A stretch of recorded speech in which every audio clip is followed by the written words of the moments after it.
तो चलिए स्कॉर्पियोज, आप लोगों के लिए देखेंगे कमिंग वीक क्या लेकर आ रहा है, क्या एनर्जीज हैं। तो प्रोफेशनल फ्रंट के लिए आप लोगों के लिए कार्ड है द रिबेल। और देखिए यहाँ पे द रिबेल का लिटरल मीनिंग अगर हम देखें तो किसी चीज़ के लिए विद्रोह करना या फिर किसी चीज़ के अगेंस्ट जाना। और इस वीक आपके प्रोफेशनल फ्रंट में मैं ये नहीं कहूँगी कि एक रिबेलियस एनर्जीज हैं, बट येस आप अपने लिए स्टैंड्स बहुत स्ट्रांगली लेते हुए दिख रहे हैं। किसी भी चीज़ पे अगर आपका फेथ है, आपको विश्वास है, तो आप सबमिसिव होके कहीं बहुत ज़्यादा अपनी फीलिंग्स, इमोशंस को या फिर अपने एक्शंस को सप्रेस नहीं करते हुए दिख रहे हैं। अगर जिस भी चीज़ में फिर से मैं कहूँगी आपको विश्वास है, उसके लिए आपको लोगों के अगेंस्ट भी जाना पड़े या फिर आपको अगेंस्ट द टाइड भी जाना पड़े, तो इस वीक आप रेडी रहते हुए दिख रहे हैं। तो ब्रॉडर लेवल के लिए द रिबेल का मतलब होता है कि आप बहुत कॉन्फिडेंटली, बहुत असर्टिवली अपने गोल, अपने मकसद के लिए एक्शन इनिशिएटिव्स लेते हुए दिख रहे हैं। इन द प्रोसेस कुछ लिमिटेशंस, कुछ रिस्ट्रिक्शंस को भी अगर आपको पार करना पड़े, तोड़ना पड़े, तो उसको भी आप तोड़ते हुए दिख रहे हैं।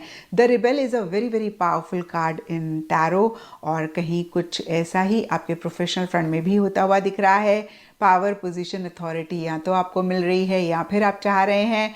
और ब्रॉडर लेवल के लिए मैंने आपको बताया ही, आप अपने गोल, अपने मकसद को अचीव करने के लिए आउट ऑफ द टाइड या फिर अगेंस्ट द टाइड या फिर अगेंस्ट एवरीथिंग एक्शन इनिशिएटिव्स लेते हुए दिख रहे हैं। एंड पर्सनल फ्रंट के लिए आप लोगों के लिए द बर्डन का कार्ड है, और इसके लिटरल मीनिंग को देखें तो किसी भी चीज़ को लेकर एक प्रेशर, एक स्ट्रेस, एक बर्डन आप इस वीक महसूस कर सकते हैं। अब देखिए, ये जनरल रीडिंग है, सब स्कॉर्पियोज के लिए डिफरेंट रीजंस रहेंगे। कहीं कुछ के लिए रिलेशनशिप से रिलेटेड हो सकता है, कुछ के लिए ट्रैवल से रिलेटेड हो सकता है, कुछ के लिए बच्चों से रिलेटेड हो सकता है। तो देखिए, कोई भी रीज़न हो सकता है, लेकिन बहुत पीसफुल एनर्जीज नहीं महसूस करते हुए दिख रहे हैं, या फिर मैं कहूँगी कि एक प्रेशर, एक बर्डन आप महसूस कर रहे हैं। और यहाँ पर मैं आपको यही कहूँगी कि जो भी आपके एक्सटर्नल फ्रंट में हो रहा है, उसको लेकर थोड़ा सा पॉज करके अगर आप अपनी सेल्फ टॉक को ऑब्जर्व करेंगे, तो आप रियलाइज़ करेंगे कि जो भी एक्सटर्नल फ्रंट में हो रहा है उसको लेकर आपकी सेल्फ टॉक बहुत नेगेटिव रह रही है। और जैसे ही आप इस सेल्फ टॉक को पॉजिटिव करेंगे, जैसे ही आप अपनी इस सेल्फ टॉक को पॉजिटिव करेंगे, जो चीज़ें आपके हिसाब से नहीं हो रही हैं उनके लिए एक्सेप्टेंस लेकर आएंगे और अपने आप को बोलेंगे कि जो भी हो रहा है ना, ये आपकी भलाई के लिए हो रहा है। शायद आप इस वीक नहीं देख पा रहे हैं, universe has a bigger and a better plan for you. आप अपनी एनर्जीज़ में एक शिफ्ट लेकर आएंगे, आप बेहतर फील करेंगे, और जब हम बेहतर फील करते हैं तो बेहतर एनर्जीज यूनिवर्स से अट्रैक्ट करते हैं, और कहीं उस वीक को भी हम बेहतर करते हैं। तो थोड़ा सा इस चीज़ का ख्याल आप इस वीक ज़रूर रखें। एंड इन जनरल या फिर गाइडेंस से आप लोगों के लिए न्यू मून का कार्ड है, और ये कार्ड कहता है न्यू स्टार्ट इज कमिंग। तो देखिए, मैंने आपको इसी तरीके की बात अभी बोली थी, और यहाँ पे ये कार्ड भी आपको इसी चीज़ की एश्योरेंस दे रहा है कि नई ब्यूटीफुल बिगनिंग आपकी लाइफ में होने वाली है। तो जो भी चीज़ आपको पर्सनल फ्रंट में स्पेसिफिकली प्रेशर दे रही है या फिर एक स्ट्रेस क्रिएट कर रही है, आप उसको ज़्यादा एनर्जी ना दें, आप उस पर ज़्यादा फोकस ना करें। एंड एस्ट्रोलॉजी से आप लोगों के लिए कार्ड है टॉरस, और इस कार्ड के हिसाब से इस week all shades of green आप लोगों के लिए लकी रहेंगे, एंड सिग्निफिकेंट डे आप लोगों के लिए होगा फ्राइडे। तो ये था स्कॉर्पियोज आप लोगों के लिए कमिंग वीक का साप्ताहिक राशिफल, और नीचे मुझे कमेंट सेक्शन पे ज़रूर बताएं कि ये कितना आपके साथ रेजोनेट किया।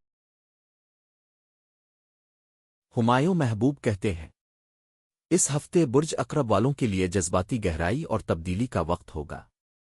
आपके अंदर कुछ नए एहसासात और ख्यालात जन्म ले सकते हैं जो आपकी ज़िंदगी में अहम तब्दीलियां ला सकते हैं। ये वक्त है कि आप अपने अंदरूनी ख्यालात का जायज़ा लें और अपने मुस्तकबिल के हवाले से नए फैसले करें। रिश्तेदारियों में आपको अपने करीबी लोगों के साथ गहरे और मानी खेज लम्हात गुजारने का मौका मिलेगा। मोहब्बत के मामलात में आपके रिश्ते में गहराई आएगी और आपके जज्बात मज़ीद मजबूत होंगे। हो सकता है कि आपको अपने शरीक हयात के साथ कुछ अहम बातें शेयर करने का मौका मिले। काम के हवाले से आपको नए चैलेंजेस का सामना करना पड़ सकता है, लेकिन आपकी मुस्तकिल मिजाजी और जज्बा आपको उन चैलेंजेस पर काबू पाने में मदद देगा। माली तौर पर यह हफ्ता मोहतात रहने का है। गैर ज़रूरी अखराजात से बचें और अपनी बचत पर तवज्जो दें। सेहत के मामले में आपको अपनी जज्बाती और जिस्मानी सेहत का खास ख्याल रखना होगा। अपने जहन को पुरसुकून रखने के लिए मुराकबा करें। यह हफ्ता आपके लिए खुद शनासी और अंदरूनी तरक्की का मौका फराहम करेगा। तो जी देखते हैं,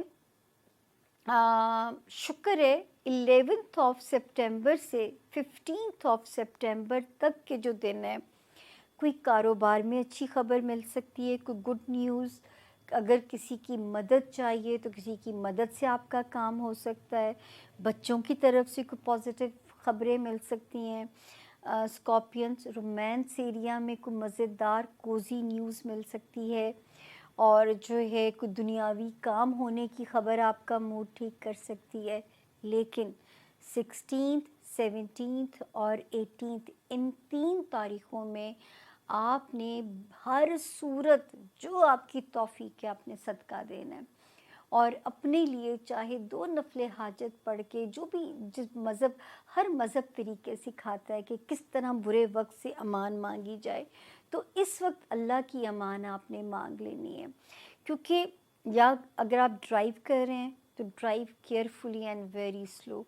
अपने सेफ्टी मेजर्स आप फॉलो करेंगे। सीढ़ियाँ उतरते चढ़ते हुए बहुत मोहतात रहेंगे। हासदीन के शर से पनाह मांगेंगे। अपनी सेहत का ख़ास ख्याल रखेंगे।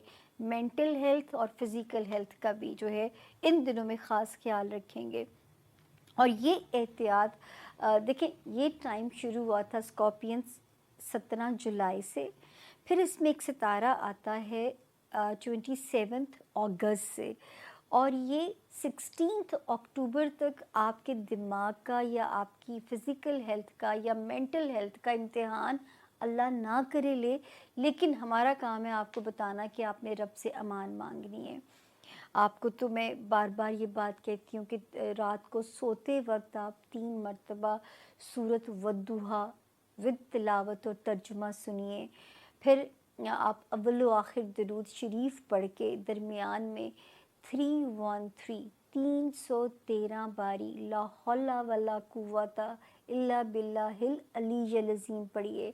ये पढ़ना मुश्किल लगता है तो आउज़ु बिल्लाहि मिनश्शैतानिर रजीम पढ़ के बिस्मिल्लाह स्किप कर दीजिए और ला हौला वला कुव्वता इल्ला बिल्लाह पढ़ते रहिए। तो जो है ये प्लीज़ अपनी एहतियात रखिए, ताकि जो है वो आपको इस वक्त, अल्लाह हो भी सकता है कुछ ना हो, क्योंकि सदका तिजारत कीजिए, रब से दुआ कीजिए, तो इनकी नेगेटिव रेडिएशन आप तक पहुंच ही नहीं पाएगी। क्योंकि बुरा भी रब जब तक ऊपर से हुक्म ना हो कुछ नहीं हो सकता। इसीलिए तो वो आपका इम्तिहान है कि आप कैसे, उनको मांगना ही तो पसंद है कि बुरे वक्त से पनाह मांगिए, अच्छे वक्त के लिए दुआ मांगिए। तो यही तो हमारा काम है दुनिया में। बाकी जो है अल्लाह का शुक्र है कि बच्चों वाले हाउस में, और जो ब्लेसिंग है किसी ना किसी तरफ से अल्लाह ने ऑक्सीजन तो देनी है ना। तो इस वक्त जो आपकी रिलेशनशिप एरिया, उसमें सितारा बड़ा मज़े का है। नए रिलेशंस बन सकते हैं। शादियों के इम्कानात हैं। जो ऑलरेडी मैरिड हैं उनकी शादी इस वक्त उनके लिए एक कोज़ी जो है वो कॉर्नर बन सकती है। जो लोग बिज़नेस में हैं उनके लिए अच्छे रास्ते, नए बिज़नेस पार्टनर उनके बन सकते हैं। तो अल्लाह का शुक्र है कि सितारों की मौजूदगी जो है इस वक्त आपकी रिलेशनशिप एरिया में बहुत अच्छी है स्कॉर्पियंस। और हमारे वो स्कॉर्पियंस जो कारोबार में हैं उनके लिए बहुत अच्छी है।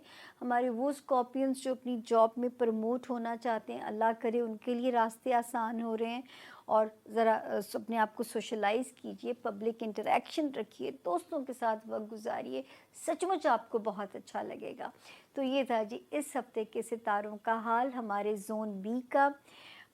होपफुली मैंने अपनी पूरी ईमानदारी से आप लोगों को डिटेल्स दी हैं, लेकिन फिर भी कोई अगर कमी बेशी रह जाए तो माफ़ी के ख्वास्तगार हैं।